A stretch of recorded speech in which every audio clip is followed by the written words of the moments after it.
اب ہمارے ننھے خطیب محترم جناب محمد طلحہ عبدالرحیم شمسان صاحب تشریف لاتے ہیں، ہمیں تقریر سنائیں۔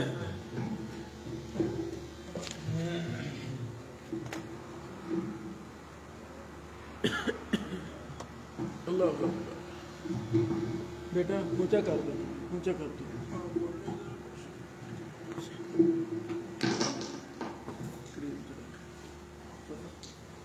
السلام علیکم ورحمۃ اللہ وبرکاتہ۔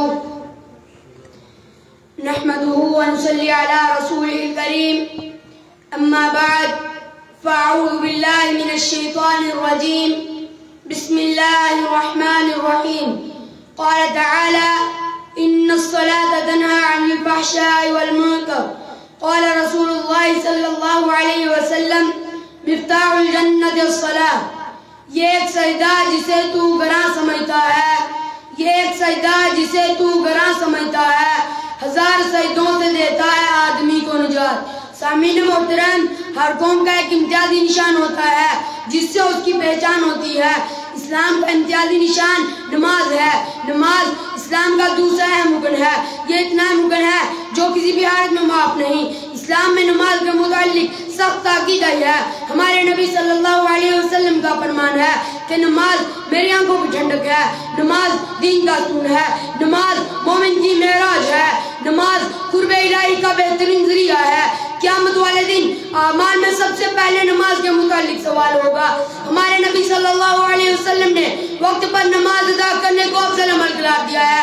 ہمارے نبی صلی اللہ علیہ وسلم کا فرمان ہے بین العبد و بین الکفر ترک الصلاۃ، بندے اور کفر کے درمیان فرق صرف نماز چھوڑنے کا ہے۔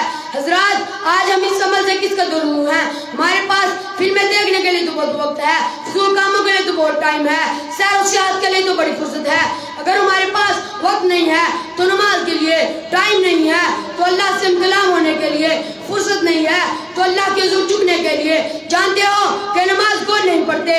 کافر نماز نہیں پڑھتے، جو لوگ مر گئے وہ نماز نہیں پڑھتے، یا پھر اللہ کے باغی نماز نہیں پڑھتے۔ حضرات، اپنے اپنے گریبانوں میں جھانکیے، ذرا سوچئے، کیا ہم کافر ہیں؟ کیا ہم مردے ہیں؟ یا ہمیں نماز نہیں پڑھنا آتی؟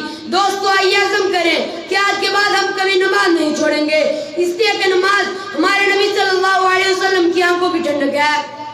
رہ گئی رسم اذاں روئے بلالی نہ رہی، رہ گئی رسم اذاں روئے بلالی نہ رہی، فلسفہ رہ گیا تلقین غزالی نہ رہی۔ مسجد مسیح خواہ ہے کہ نمازی نہ رہے، مسجد مسیح خواہ ہے کہ نمازی نہ رہے، یعنی وہ صاحب اوصاف حجازی نہ رہے۔ وآخر الدعوانا ان الحمدللہ رب العالمین۔